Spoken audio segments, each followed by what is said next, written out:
Hello students, welcome to chemistry अध्ययन। आज हम बात करने वाले हैं एप्लीकेशंस ऑफ रेजोनेंस के बारे में।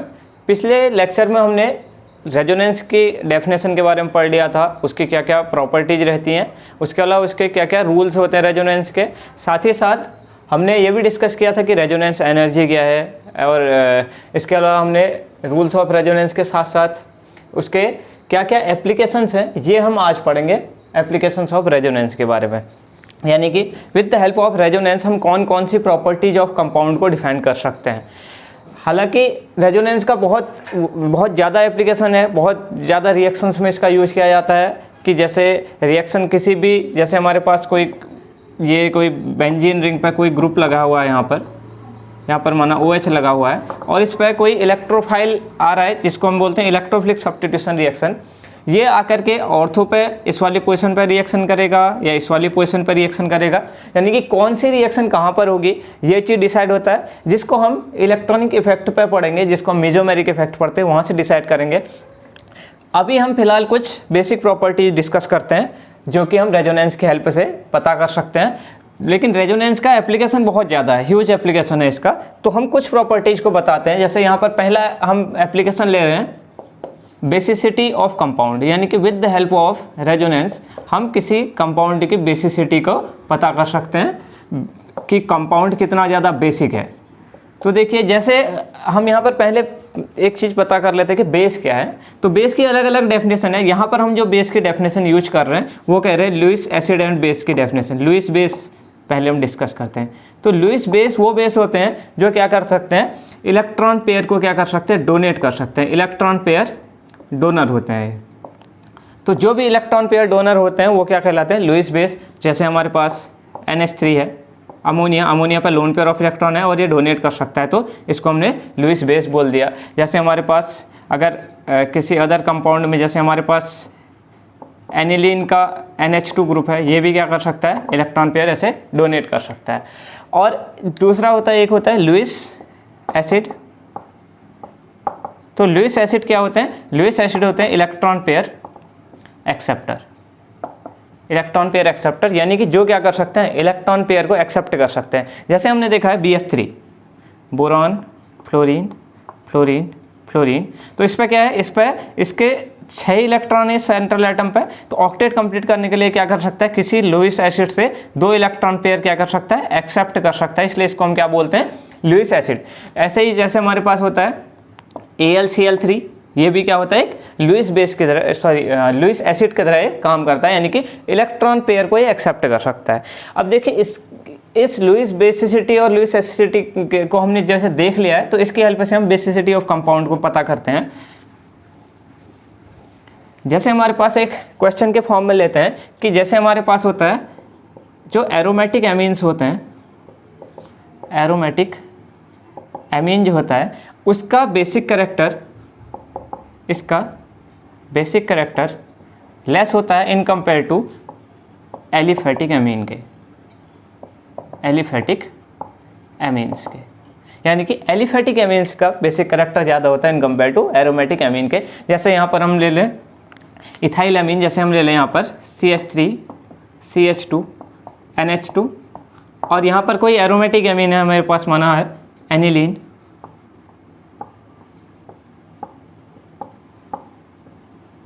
ये हमारे पास एनिलीन है और ये है इथाइल अमीन। तो हम कह रहे हैं कि इथाइल अमीन का बेसिक कैरेक्टर ज़्यादा है इन कंपेयर टू एनिलीन के।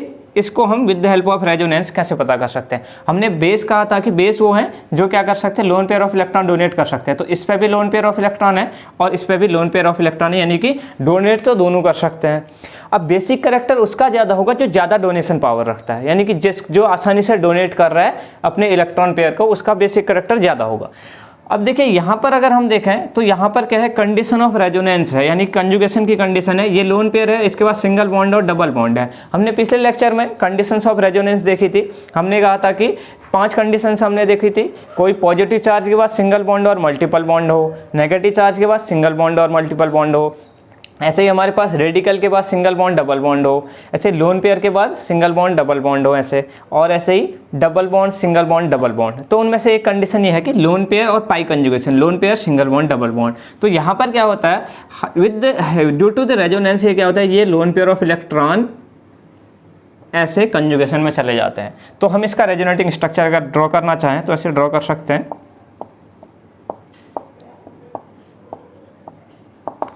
ये electron pair by the resonance ऐसे जा रहे हैं।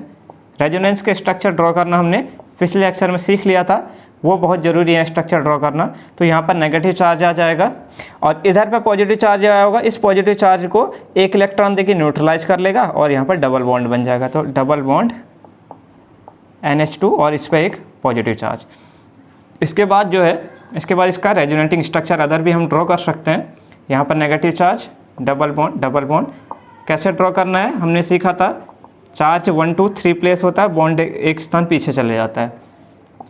अगला स्ट्रक्चर ड्रॉ करें तो कुछ ऐसा हो सकता है, negative charge, double bond NH2 positive.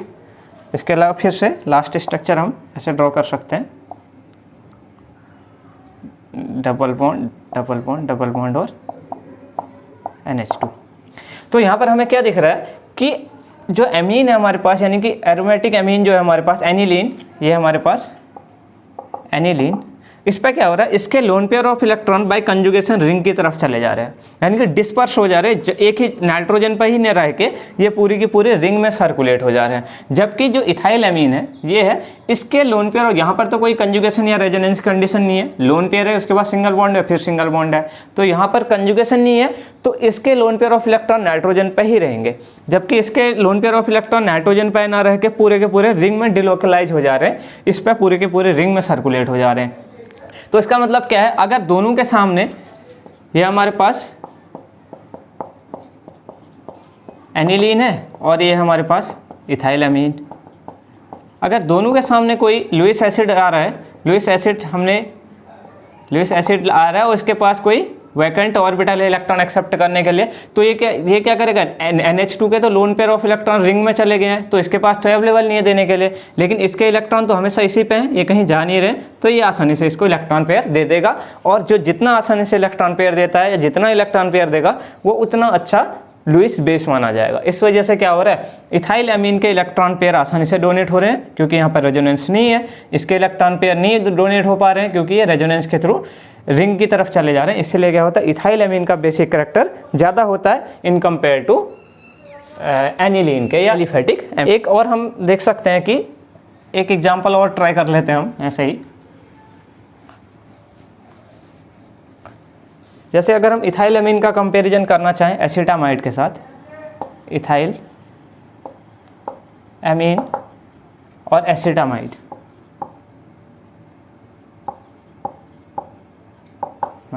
तो इथाइल एमीन तो हमने अभी देखा था CH3 CH2 NH2 और एसिटामाइड हो गया CH3 C डबल बॉन्ड हो NH2। तो अगर इन दोनों में हम बेसिक कैरेक्टर कंपेयर करना चाहें तो बेसिसिटी तो वही है, लुईस बेस इसको बोलते हैं, जो जितना ज़्यादा अपना इलेक्ट्रॉन पेयर डोनेट कर सके। तो ये भी इलेक्ट्रॉन पेयर डोनेट कर सकता है और ये वाले इस पर भी इलेक्ट्रॉन पेयर है। तो लेकिन यहाँ पर क्या हो रहा है, एक कंजुगेशन के through loan pair single bond double bond यानी रेजोनेंस के थ्रू इसके इलेक्ट्रॉन यहाँ पर डिलोकलाइज हो जा रहे हैं। और इसका एक और रेजोनेटिंग स्ट्रक्चर बन सकता है CH3 C O negative double bond NH2 positive. तो यहाँ पर तो क्या हो रहा है, इस नाइट्रोजन के लोन पेयर ऑक्सीजन की तरफ डिलोकलाइज हो जा रहे हैं, लेकिन इसके लोन पेयर कहीं डिलोकलाइज नहीं हो रहे।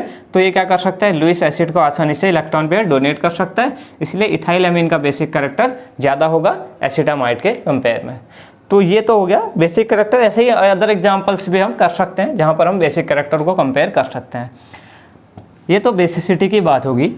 इसके अलावा रेजोनेंस का और भी बहुत ज़्यादा यूज होता है। जैसे हम यहाँ पर देखें कि अगर हमारे पास दूसरे टाइप की जो रिएक्शंस होती हैं, एक रिएक्शन है हमारे पास जिसको बोला जाता है aromatic electrophilic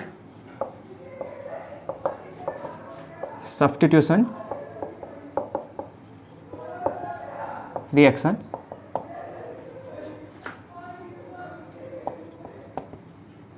aromatic electrophilic substitution reaction, इन रिएक्शंस में क्या होता है, ये हमारे पास कोई बेंजीन रिंग है, यहाँ पर कोई ग्रुप लगा है, माना हमारे पास OH ग्रुप लगा हुआ है, तो यहाँ पर क्या होता है, इस एरोमेटिक रिंग में से इस हाइड्रोजन को हटा करके कोई इलेक्ट्रोफाइल आकर के इस पर जुड़ता है। इलेक्ट्रोफाइल होता है इलेक्ट्रॉन डेफिशिएंट स्पीसीज, ये क्या करेगा, यहाँ पर से हाइड्रोजन को रिप्लेस करके इस पर जुड़ जाएगा। तो यहाँ पर से कुछ इस टाइप की रिएक्शन होती है यहाँ पर, तो ये कहलाती है एरोमेटिक इलेक्ट्रोफिलिक सब्स्टिट्यूशन रिएक्शन। तो होता क्या है, अगर माना हमारे पास रिंग पे कोई इलेक्ट्रॉन डोनेटिंग ग्रुप लगा रहता है, जो कि क्या करता है, जैसे हमारे पास यही OH लगा है, जो क्या कर रहा है, रेजोनेंस के थ्रू अपने इलेक्ट्रॉनों को नीचे की तरफ डोनेट कर रहा है, तब तो हमेशा जब भी इलेक्ट्रोफाइल आएगा वो जुड़ता है ऑर्थो पोजीशन पे या फिर पैरा पोजीशन पे। किसी ग्रुप के रेस्पेक्ट में ये ग्रुप है, इसके बगल वाली पोजीशन ऑर्थो कहलाती है, ये वाली पोजीशन ऑर्थो कहलाती है, ये वाली कहलाती है मेटा पोजीशन, और ये वाली कहलाती है पैरा पोजीशन। यानी कि ग्रुप के जस्ट बगल वाली ऑर्थो, इसके बगल वाली मेटा, और ये वाली पैरा पोजीशन। तो क्या हो रहा है, अगर माना हमारे पास कोई इलेक्ट्रॉन डोनेटिंग ग्रुप लगा हुआ है, इलेक्ट्रॉन डोनेटिंग ग्रुप लगा है जो कि इलेक्ट्रॉन दे रहा है बाय द रेजोनेंस, तो यहाँ पर क्या होगा, इलेक्ट्रोफाइल जब भी आएगा ऑर्थो और पैरा पोजीशन पर जुड़ेगा। अगर इसी की जगह क्या हो जाए, इसकी जगह हमारे पास कोई इलेक्ट्रॉन विड्रॉ करने वाला ग्रुप लगा हुआ है, C double bond OH group लगा है। अभी हम देखेंगे इलेक्ट्रॉन डोनेटिंग और विड्रॉइंग ग्रुप कौन कौन से होंगे। यहाँ पर क्या होगा, अगर इलेक्ट्रोफाइल आता है, ये भी ARSE रिएक्शन है, इसको शॉर्ट में ARSE रिएक्शन बोला जाता है, एरोमेटिक इलेक्ट्रोफिलिक सब्स्टिट्यूशन रिएक्शन को। यहाँ पर फिर क्या होगा, यहाँ पर जो कंपाउंड बनता है वहाँ पर क्या होता है कि इलेक्ट्रोफाइल ऑर्थो और पैरा पे ना आकर के मेटा पे आके जुड़ता है। तो ये दूसरा एप्लीकेशन होता है कि एरोमेटिक इलेक्ट्रोफिलिक सब्स्टिट्यूशन रिएक्शन में with the help of resonance हम ये बता सकते हैं कि आने वाला इनकमिंग इलेक्ट्रोफाइल ऑर्थो पोजीशन पर जुड़ेगा या फिर पैरा पोजीशन पे या फिर मेटा पोजीशन पे, किस पोजीशन पे ये आके जुड़ेगा। तो ये दो एप्लीकेशन है। देखो ये जो ortho and para directing nature होता है ग्रुप का, ये हम जब हम इलेक्ट्रॉनिक इफेक्ट पढ़ेंगे उसके बाद डिस्कस करेंगे। तो यहाँ पर दो एप्लीकेशन बहुत ज़्यादा इंपॉर्टेंट है इसके रेजोनेंस के। पहला तो बेसिक कैरेक्टर को कंपेयर करना, उसको हम रेजोनेंस की हेल्प से पता कर सकते हैं। दूसरा है कि ऑर्थो या पैरा पोजीशन पर कहाँ पर रिएक्शन होगी, इस चीज़ को डिसाइड करना कि एरोमेटिक इलेक्ट्रोफिलिक सब्स्टिट्यूशन रिएक्शन में कौन सा ग्रुप लगा होगा तो ऑर्थो पे रिएक्शन होगा और कौन सा ग्रुप लगा होगा तो पैरा पोजीशन पे। जैसे इलेक्ट्रॉन डोनेटिंग ग्रुप के होने पे ऑर्थो और पैरा पे आके इलेक्ट्रोफाइल जुड़ता है, और इलेक्ट्रॉन विड्रॉइंग यानी कि इलेक्ट्रॉन लेने वाले ग्रुप अगर लगा होगा तो यहाँ पर मेटा पे जाके रिएक्शन होती है। यहाँ पर ऑर्थो और पैरा, ऑर्थो प्रोडक्ट और पैरा प्रोडक्ट बनता है, जबकि यहाँ पर बनता है मेटा प्रोडक्ट, मेजर प्रोडक्ट। तो ये दो एप्लीकेशंस होते हैं। इस वीडियो में हम इतना ही कर रहे हैं। अगले वीडियो में हम इलेक्ट्रॉनिक इफेक्ट को डिस्कस करेंगे, जहाँ पर हमारे पास 4 टाइप के मेनली इफेक्ट होते हैं। इंडक्टिव इफेक्ट, मेसोमेरिक इफेक्ट या जिसको रेजोनेंस इफेक्ट बोलते हैं, वहाँ पर हम डिटेल में देखेंगे कि ऑर्थो और पैरा डायरेक्टिंग नेचर क्या होता है। इसके अलावा इलेक्ट्रोमेरिक इफेक्ट होता है, इंडक्टोमेरिक इफेक्ट, और लास्ट में होता है हाइपर कंजुगेशन इफेक्ट। उसको हम नेक्स्ट वीडियो में आगे इसके आगे के जो भी चीज़ें हैं वो हम आगे नेक्स्ट वीडियो में करेंगे। इस वीडियो में इतना ही।